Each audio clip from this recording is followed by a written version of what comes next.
Hello ji, अस्सलाम वालेकुम। Welcome back to my channel. Another day another vlog in my life. कैसे हैं आप सब लोग? उम्मीद करती हूँ आप सब लोग ठीक होंगे, मज़े में होंगे। मैं भी अल्हम्दुलिल्लाह बिल्कुल ठीक ठाक मज़े में। तो जनाब, उस दिन मैंने आपको वीडियो दिखाई की थी कि मैं बैब्रस के बालों में ब्रेड्स बना रही थी। डच ब्रेड थी या पता नहीं फ्रेंच ब्रेड थी उस दिन। तो मैंने सोचा आप लोगों ने बड़ा इंटरेस्ट शो किया। आपने कहा गुल क्या आप ये डेली मॉर्निंग में बनाती हैं? तो जी जनाब, बिल्कुल मैं दोनों की कभी बनाती हूँ, कभी एक की बनाती हूँ। तो बनाने का तरीका, और आप लोग ये भी कहते कि इन बच्चों के बालों में ये बताएं कि जब आप ब्रेड्स बनाती हैं तो क्या कोई चीज़ लगाती हैं या सिंपल या गीले बाल करती हैं, क्या करती हैं? नहीं, मैं कोई बाल गीले नहीं करती।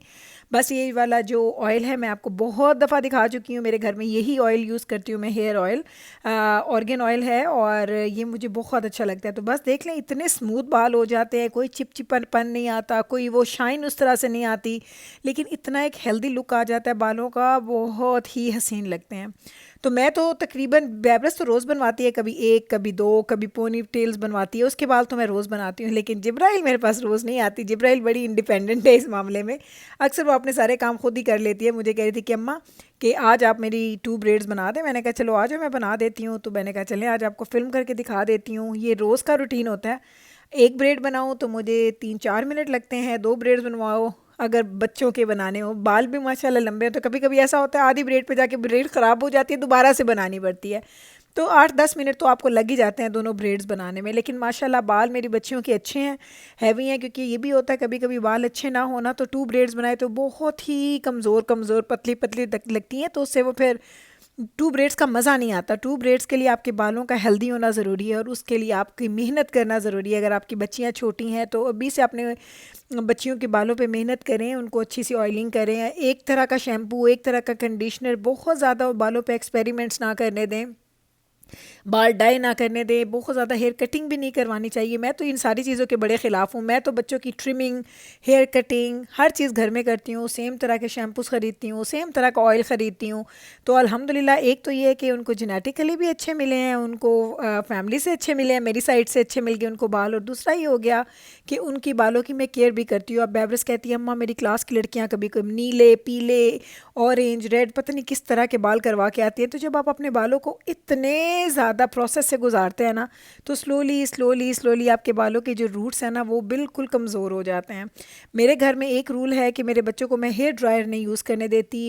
माशाल्लाह स्ट्रेट बाल हैं इनके, तो ये आयरन भी नहीं करते बालों को, ना ही ये कर्ल करते हैं। मैंने ज़िंदगी में शायद 1-2 दफ़ा बच्चियों के आयरन या कर्ल किए होंगे, उसके अलावा मैं नहीं करती। तो मेरे बच्चों की बालों की खूबसूरती का राज या लंबे बालों का राज ये है। हमेशा आप लोग पूछते थे, मैंने कहा चलें आज इस टॉपिक को भी थोड़ा टच कर लेते हैं और आपको बता देती हूँ।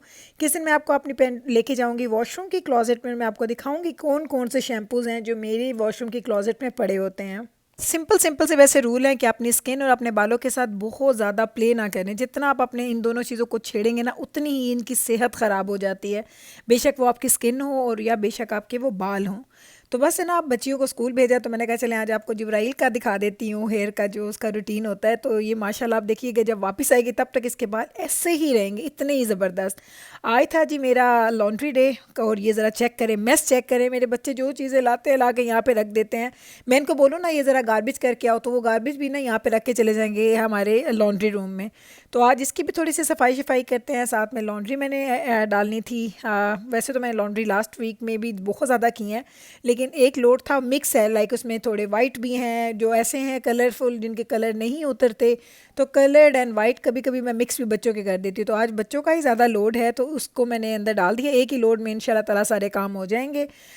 मेरे रूटीन ये होता है कि मॉर्निंग में नाश्ते के साथ ही मैं लॉन्ड्री डाल देती हूँ, क्योंकि मेरा लॉन्ड्री रूम है मेरे किचन के एरिया के साथ, लाइक मेरे मेन लेवल पे है। तो जब मैं नीचे के सारे काम कर रही होती हूँ ना, मेन लेवल की कुकिंग करनी है, नाश्ते बनाने हैं, या मुझे सफाई करनी है, बर्तन धोने हैं, कुछ भी करना है, तो उसी के साथ साथ मैं क्या करती हूँ कि मैं लॉन्ड्री जो है ना वो स्टार्ट कर देती हूँ, ताकि जब मैं नीचे ही हूँ तो लॉन्ड्री हमारी कंप्लीट हो जाए। क्योंकि अगर मैं ऊपर चली जाती हूँ ना, फिर ऊपर से मुझे नीचे आना ना बड़ा अजाब लग रहा होता है। तो मेरी कोशिश होती है कि लॉन्ड्री मॉर्निंग में ही मैं कर लूँ, ताकि मेरा ये काम एक साइड पे होकर सिमट जाए। हाँ, जिस दिन मेरे ज़्यादा लोड्स होते हैं लॉन्ड्री के, उस दिन तो फिर पूरा दिन चल रहा होता है। एक लोड निकालती हूँ, दूसरा डालती हूँ, दूसरा निकालती हूँ, तीसरा डालती हूँ, और इसको टाइम भी बड़ा लगता है। एक लोड को 1 घंटा वॉशर में लगता है, 1 से 1.5 घंटा उसको ड्रायर में लगता है। ड्रायर जो टाइम दिखाता है, मैं आपको ये भी बता दूँ कि इस ड्रायर में सेंसर्स हैं। फॉर एग्जाम्पल कि मैं अगर ये भी आप इधर आई हूँ क्योंकि मुझे ये डालना था इसके अंदर, तो मैं आपको दिखाती हूँ। जब मैं इसके अंदर डालूंगी तो जो टाइम शो करेगा ना हमारा ड्रायर, वो टाइम कभी भी वो पूरा नहीं करता, ऑलवेज़ वो ऐड कर लेता है, क्योंकि वो सेंस कर लेता है कि कपड़े जो अंदर हैं वो भी गीले हैं, इनको और टाइम चाहिए होगा, तो वो सेंस करने के बाद उसमें टाइम को खुद ब खुद ही बढ़ा देता है। बड़ा सुख होता है कि जब आप ड्रायर खोलते हैं ना, तो आपको ये यकीन होता है कि कपड़े अंदर अच्छे खासे ड्राई हो के ही निकलेंगे, लाइक अच्छे खासे क्या, कंप्लीटली ड्राई होते हैं, बेशक आप उसी वक्त उनको पहन लें। तो साथ में अब इसको ऑन करते हैं, मैं आपको टाइम दिखाती हूँ। 44 मिनट दिखा रहा है ना, लेकिन आप यकीन करें कि ये 1.5 घंटा तो आराम से लेगा, क्योंकि मेरे पास बड़ा लोड है।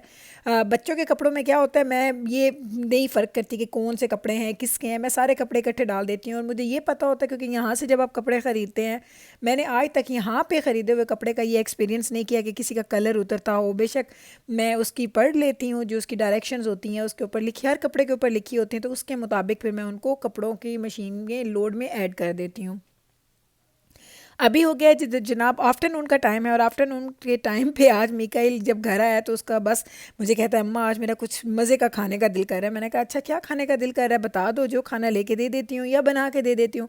अम्मा मेरा दिल कर रहा है मैं बाहर से कुछ लेके खाऊं। तो मैंने सोचा, मुझे पता होता है मिकाइल का बाहर से खाने पे दो चीज़ों पे ही दिल होता है, या उसको मैरी ब्राउन्स अच्छा लगता है, पिज़्ज़ा वो खाएगा नहीं क्योंकि हमने एक दिन पहले खाया था, या उसको मैकडोनल्ड अच्छा लगता है। ये दो चीज़ें ही हैं जो उसकी बड़ी फेवरेट है। तो मैंने कहा मिकाइल पिक वन, तो कहता चले अम्मा because it's not the dinner time, तो आप मुझे मैकडोनल्ड लेके दे दे। तो बस हमने यहाँ से ख़रीदा है जी, उसके लिए क्या फिर सबके लिए लिया।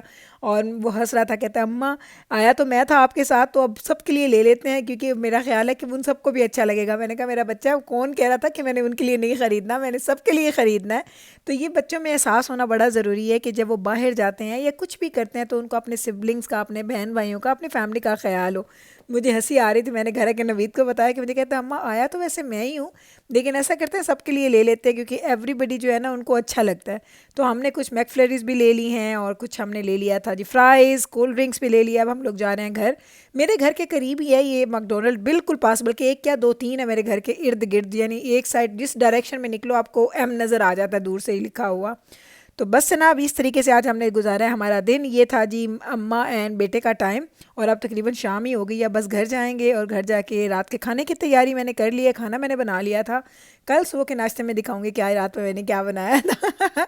तो बस अब जा रहे हैं घर, और घर जाके क्या करना है मुझे, बस थोड़ी बहुत काम है, उसके बाद मुझे कॉफ़ी के लिए निकलना है, इनको घर छोड़ूंगी, ये अपना फूड एंजॉय करेंगे, मैं अपनी कॉफ़ी एंजॉय करूँगी अपने हस्बैंड के साथ। ऐसे ही झटपट में कैसे दिन गुजर जाते हैं एहसास भी नहीं होता, पता भी नहीं चलता, लेकिन अल्हम्दुलिल्लाह जो दिन गुजरता है अच्छा गुजरे, फैमिली के साथ, सुख के साथ और अच्छी खबरों के साथ। तो बस यही अल्लाह से दुआ रहती है। जनाब ज़रा देख लें, कल फ्लरीज स्टार्ट हुई थी, लेकिन फ्लरीज कहीं रुकी टिकी नहीं है। अल्हम्दुलिल्लाह आज भी वेदर बहुत अच्छा रहा, हमने एंजॉय किया आज का भी वेदर। तो अभी देखते हैं कब सर्दी स्टार्ट होती है दोबारा। तो जनाब यही था मेरा आज का दिन, कब सुबह हुई कब शाम हुई कुछ पता ही नहीं चलता, लेकिन अल्हम्दुलिल्लाह बहुत अच्छा दिन गुजरा। और ये फूड जाएगा घर, ये एंजॉय करेंगे, और मैं जाऊँगी अपने हस्बैंड के साथ, यहीं पर ले लूँगी आपसे इजाज़त। उम्मीद करती हूँ कि मेरा आज का ये व्लॉग भी आपने हमेशा के व्लॉग्स की तरह एंजॉय किया होगा। अगर आपको ये अच्छा लगा है तो फिर कल वापस आइएगा आप मेरे चैनल पे मुझसे मिलने, सेम टाइम पे सेम चैनल पे, एक और नए मज़े के व्लॉग के साथ। तब तक रखिएगा आप अपना ख्याल, हमें रखिएगा आप अपनी दुआओं में याद। टेक केयर जी, अल्लाह हाफिज़।